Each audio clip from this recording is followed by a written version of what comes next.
dreams within reach. It's time to rise. Body, soul, and mind, open your eyes. Climbing higher, step by step. Real talk, no regrets get set. One step, one love, we rise. Walk the talk, break free. Get to the truth, your story's the proof.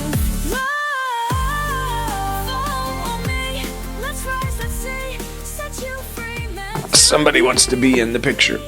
Somebody is in the audience. Hello. You can lay down. Let's lay down, bud. Okay, let's sit. There you go. And fantastic. Good job, bud. Good job. So I'm going to read this out so that I get this on the table. It's my welcome message. So today we're blending spiritual wisdom, a little bit of astrology, because I do still love astrology. It does talk about the Bible and everything else. And I do believe that there are signs and wonders in the planets. As long as we don't use it for negative purposes, or we don't kind of like lock into the guidance of it, we maintain our free will, right? And then practical tools to help us stop waiting for miracles and to start co-creating them. We're working with some powerful influences today. So we do have some powerful influences happening today.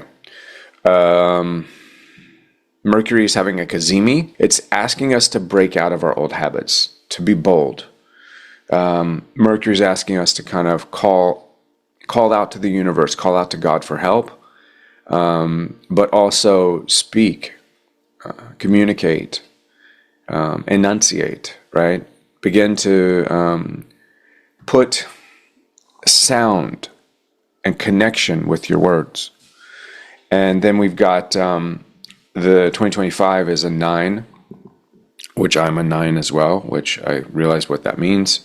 But so this is a year of new beginnings. This is a year that we've crested into Pluto into Aquarius for real, and we're moving into the age of Aquarius, kind of a new Kali Yuga, moving in from the red dragon to the white dragon. If any of you have ever studied medieval Christianity, I have a comparison that came to mind when I had a dream. It was the phrase "mirror, mirror on the wall," and the whole concept of the witch looking in the mirror and trying to control her beauty and being the best. And when you look in the mirror, think of it like looking at your past or what you project. There's two aspects of that: your projection and your collection, right? What have you collected? Because it's going to show in your countenance, on your face.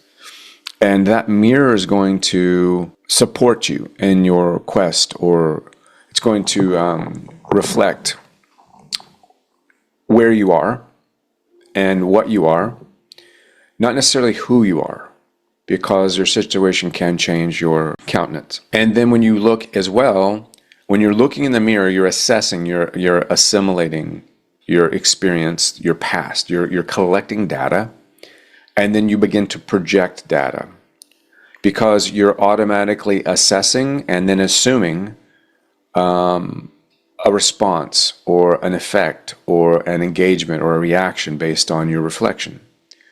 Not only are you reacting and engaging, but you're also assessing and assuming how the world around you will react to that reflection as well. Now, that is an interesting concept, and I'm going to dive into that on YouTube a little bit, but think of it like as you start to move through this world, recognizing the small things, being perfecting your moment, perfecting where you are now, releasing some of those projections or expectations, freeing up resources by not necessarily trying to stranglehold how people have, how they're going to perceive you or interact with you, right? Or the importance of a particular person or event, or, not making it as important that it ends a particular way, or that you achieve a particular specific, but more of the feeling associated with it. This kind of goes back to Neville Goddard with the wish fulfilled. And then also letting the past no longer call the shots. Seeing your reflection, seeing your accumulation of, or what you've acquired, and being grateful for it, right? Like, I'm in this moment, like I've got to drop 6 pounds. I need to be more active. I need to put one foot in front of the other, get my blood pressure down, and be as responsive as possible and as thankful as possible for as long as I'm here. I want to freely allow that past space, but I don't want to keep re-experiencing it. I want, even if you experience love in the past, even with a particular person, let's say you're in a relationship and what love looked like something 5 years ago, 2 years ago, a year ago, 6 months ago, and appreciate that, enjoy that, reflect with that, be grateful for that. Start coming to the table where you allow that love to blossom and to do different things. We get stuck, right? And then we get stuck on in a space where a memory provides us a marker for what happiness or love look like. And generally that memory isn't accurate. It's been amplified, right? And it gets more added to it over time. So we embellish, we add things. So knowing that your memories, like what that first dance was, that first kiss was, or whatever it is, knowing that you you added to it, and even subtracting from your current space by adding to the impact or what that was at that moment, not just allowing it to be a moment, right? Take the emotion from it and bring it here. Feel the emotion, but allow that emotion to grow and to experience new things. Because I think this is also too, we see this mirror, right? With the battle of aging, people struggling to maintain their youth, to be relevant, the search for immortality, the search to not age. That's a lot of pressure, and that's a lot of comparison to the past. Today is a day with Mercury Kasimi, to have a new conversation with yourself.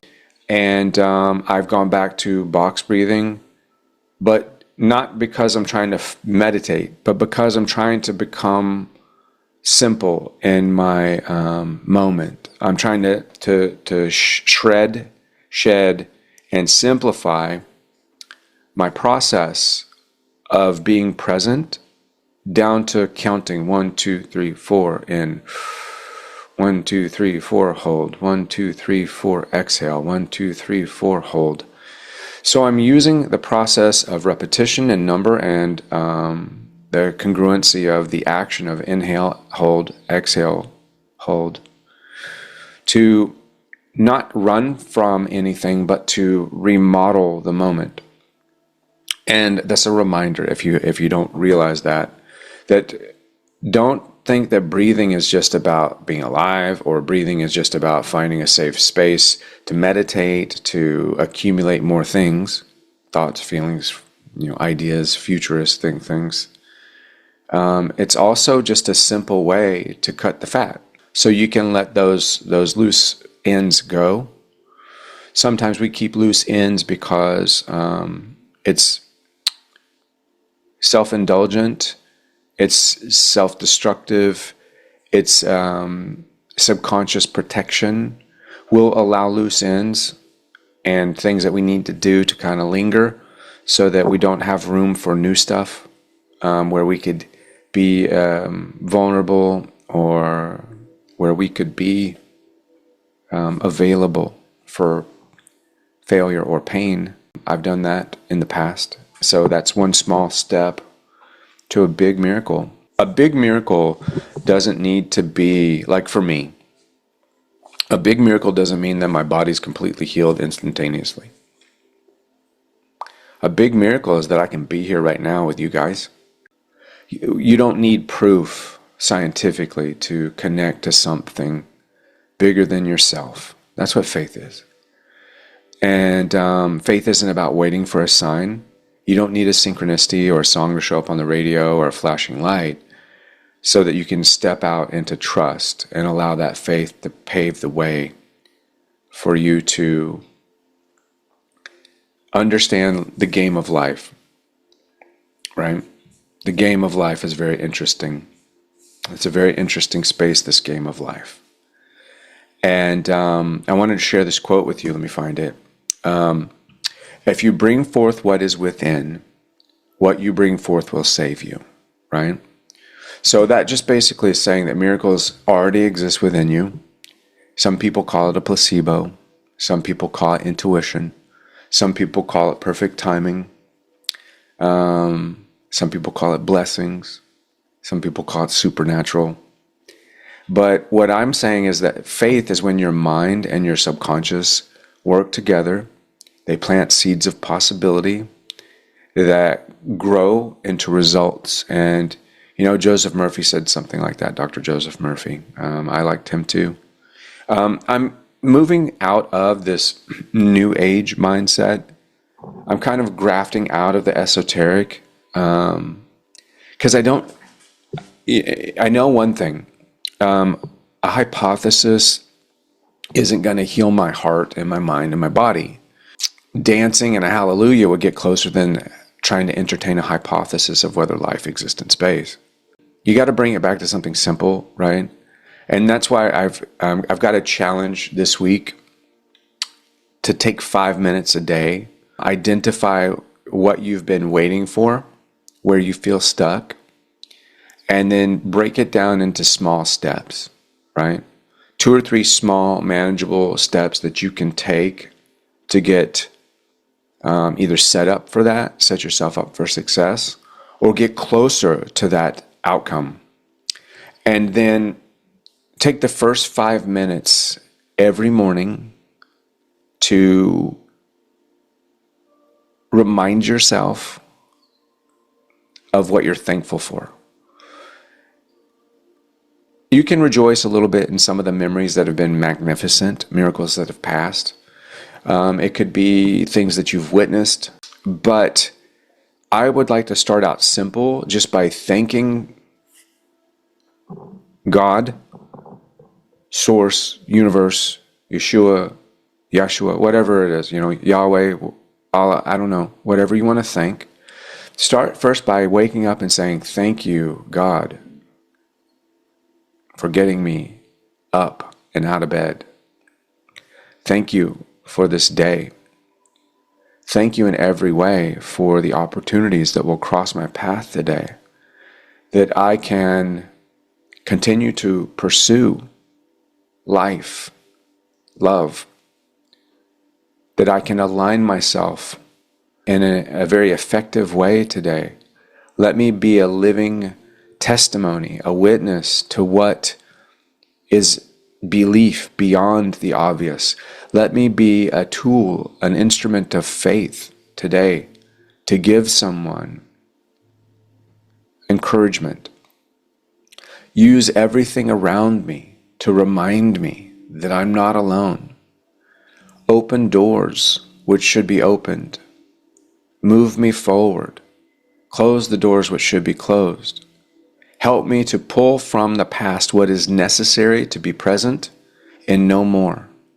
Help me to plan a future that is open to surprise, open to opportunities, open to anything beyond what I believe I'm capable of, because I'm my greatest limiter, and I forgive myself for being that.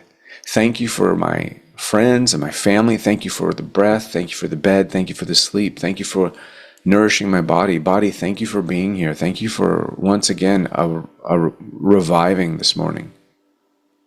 Thank you for healing throughout the day. Take that 5 minutes to plant yourself into a space that is pure potential, as present as possible, not trying to chase the now like Eckhart Tolle, because the now is not something that you can get, right? The power of now is the knowledge that everything is infinite and that you're finite, but you are on purpose. You were purposed. You were on purpose, right? You're not a mistake. You're not an accident. You're not a happy accident. You have a point. That's the way to move into the now. And then just say to yourself, faith doesn't need perfect conditions. It needs your willingness to move, to take a step, even if it's messy and imperfect. such as the earth and God, and as above, so below, and that's how miracles begin, and that's how seeds are sown. This is a huge message in a small package, and then my intuitive self, my inquisitive self, overlays that to how can I use that small little seed to grow a huge tree of knowledge in my experience. So that's a small win that becomes a large what the heck. And then I learned that one of the most important things in your life is to learn the language that your body is speaking, right? Learn your body's language. Learn you have access to a lot of different things: balance, heartbeat, breath, internal emotion. A lot of these things are telling you different things, and then focus, right? So if you feel unfocused, you can start to learn this language. We spend so much time trying to be busy, but you could take 5 minutes a day learning your own language, and that will help you a lot to be present. And that's why I said breathing, and I went back to the box breathing, but not to get somewhere, just to be somewhere, right? I wasn't using box breathing to get over the hill or to contact something or to be in a state of meditation. I was using it as a tool of survival, right? Survival is the constant nature that the earth is always in, and due to our unplugging from the planet and from the process of being present through comfort and through distraction, we've unplugged, and we've lost the connection to God. We've lost the actual ability to discern intuitively. We've lost the gift of survival, right? And so we don't even know the language of trees anymore. We don't know the language of bees. We don't know the language of birds.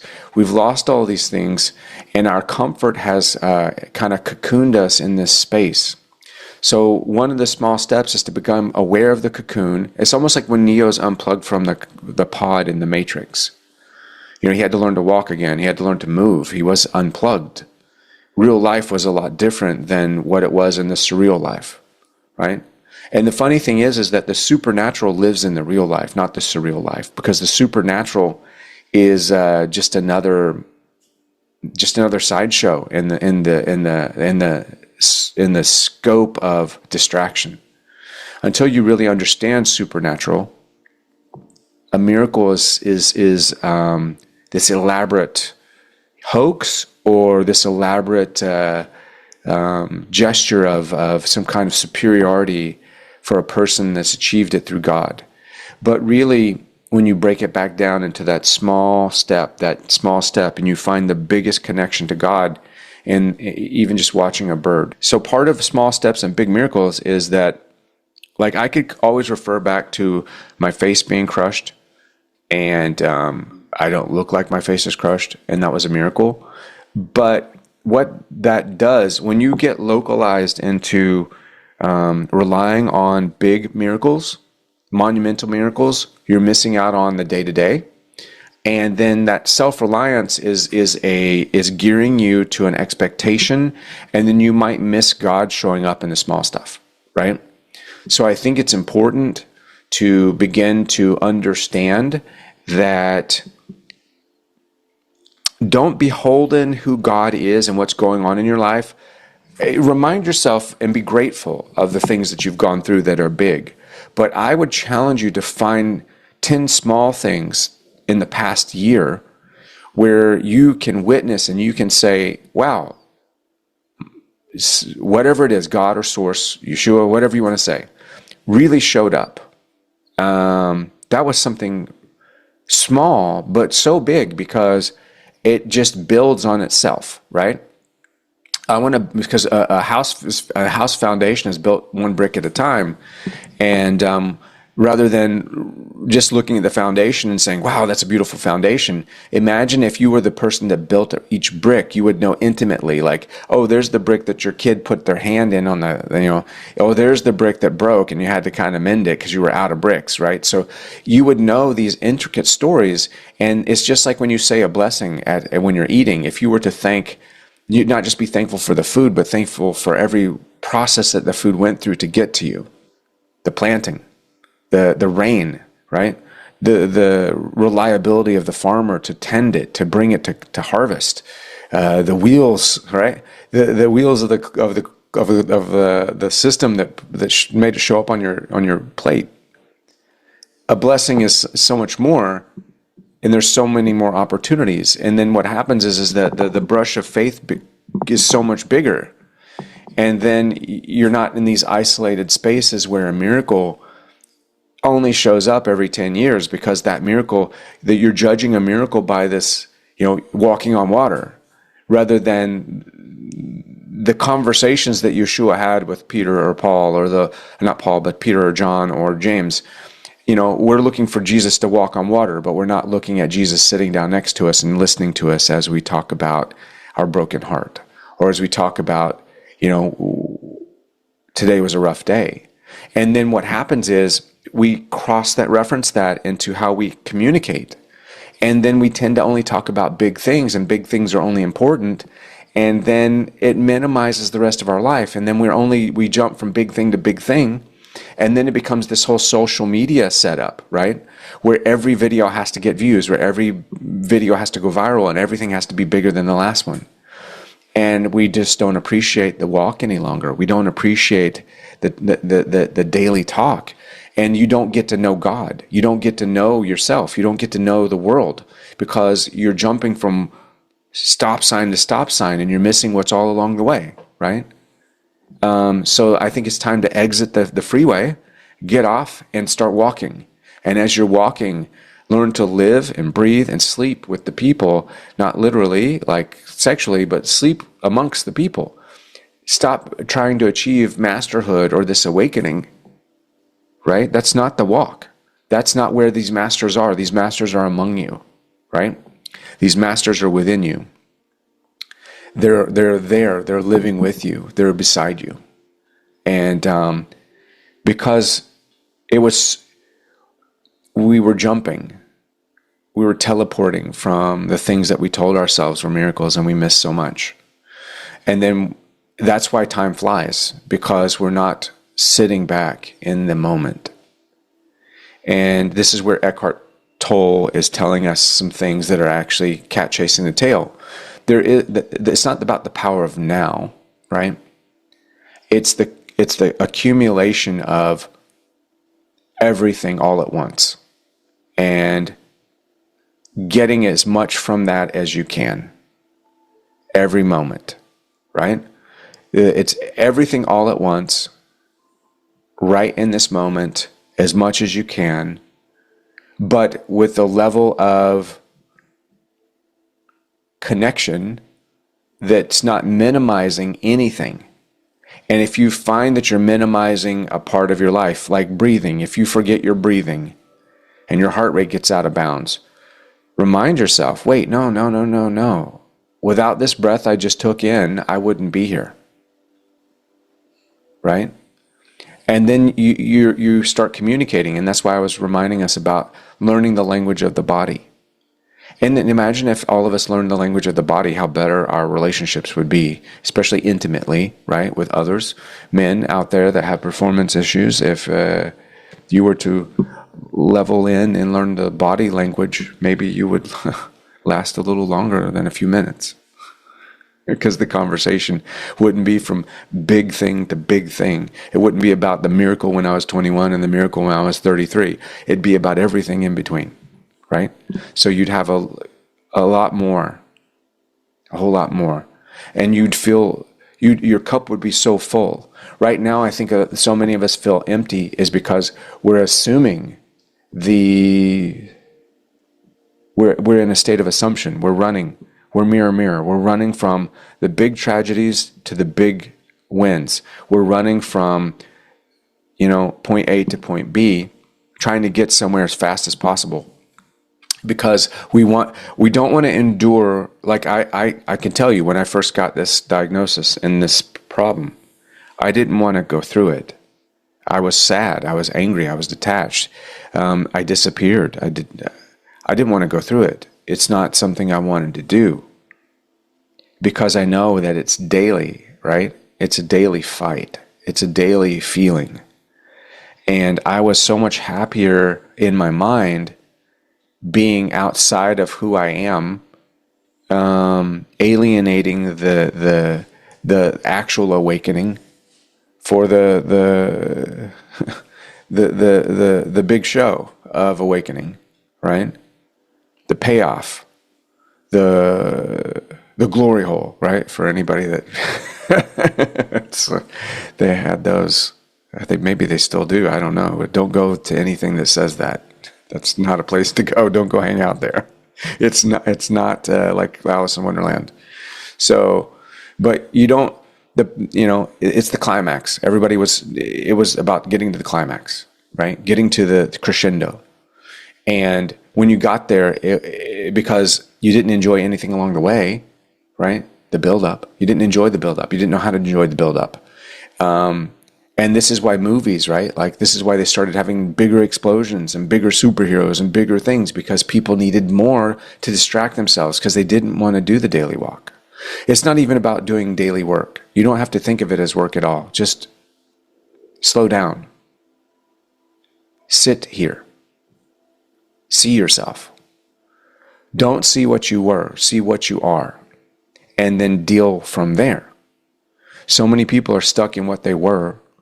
They see, and when they see themselves in the present moment, they see a decline or a degrade of, well, I used to be this, or they're fighting for youth, a lot of people, or they're fighting for attention, and they get sideways. They're not able to see the gift of just being able to look at themselves, being able to sit here, being able to breathe.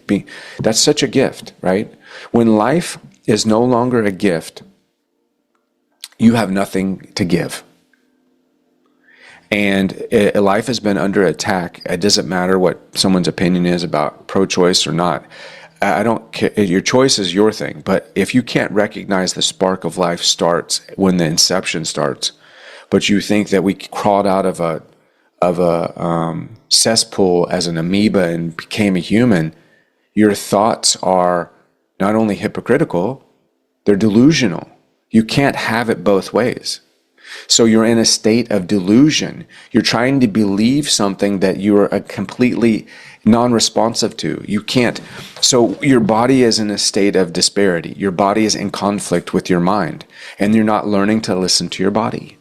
And I think that a lot of people dealing with some of these issues with gender, they're trying to have a conversation with their body, but they're getting outside information that might be steering them wrong because they're going from one big thing to the next. They're not saying, well, maybe this is just a silent conversation. Maybe this is more subtle than, jumping ship, being and becoming a boy. Maybe this is more subtle than that. Maybe it's not. Maybe I don't need that video that goes viral. Maybe that's not my answer. Maybe this is something more subtle. Maybe this is God talking to me through my body. Maybe this is my soul ironing some things out from previous incarnations. Maybe this is some trauma locked into my system, and it's trying to remind me that I need to deal with this. There's so many other avenues we should look at before we take these big, huge craziness, right? And granted, Mercury in Cazimi is about bold. It's about breaking out. It's about breakthroughs. It's about doing something bold. But I'd say the boldest thing you could do right now is to slow down and to find the greatest amount of impact and power in this minute moment. If you could, like a nuclear bomb, a nuclear BOM, right? So I don't want to say too much, but a nuclear fission, right? An atom breaking has the biggest amount of power that's released that we know of as of late into our scientific nature. So if an atom, something you can't see but in a super microscope, yields the biggest reaction, what would it do if you could break yourself down to slow down to the smallest breath.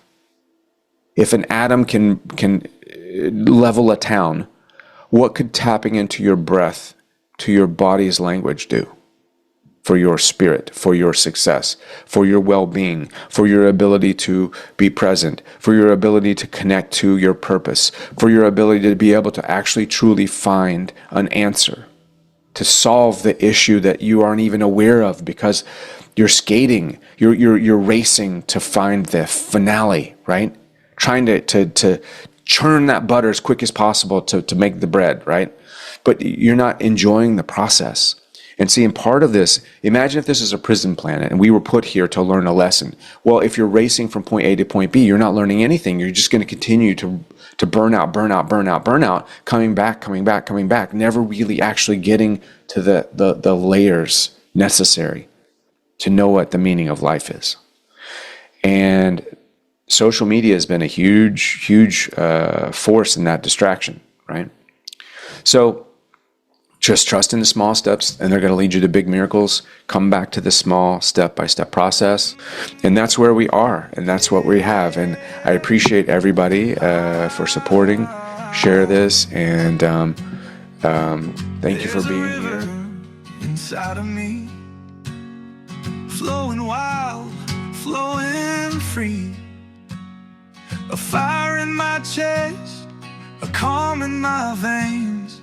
The wind hums through me like a runaway train. She don't reach for answers out in the dark. I'm the storm, the light, the spark. When I breathe it in, the shift is real. Every heartbeat knows how to heal.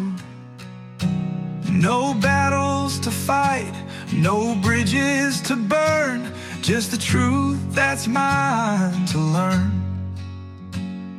The river of healing flows through me, washes my doubt, sets me free.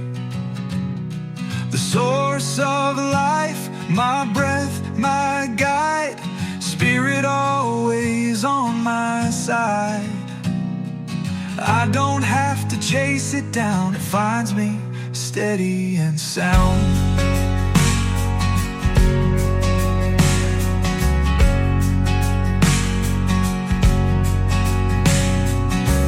Every tear has a story to tell.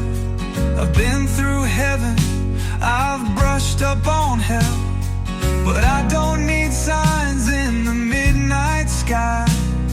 The river knows where I lie. When I slow my breath, when I drop the weight, I see that healing don't come late. No need for proof, no ticking clock. The river carves its way through rock.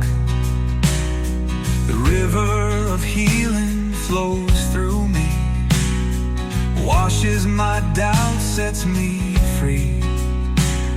The source of life, my breath, my guide, spirit always on my side. I don't have to chase it down,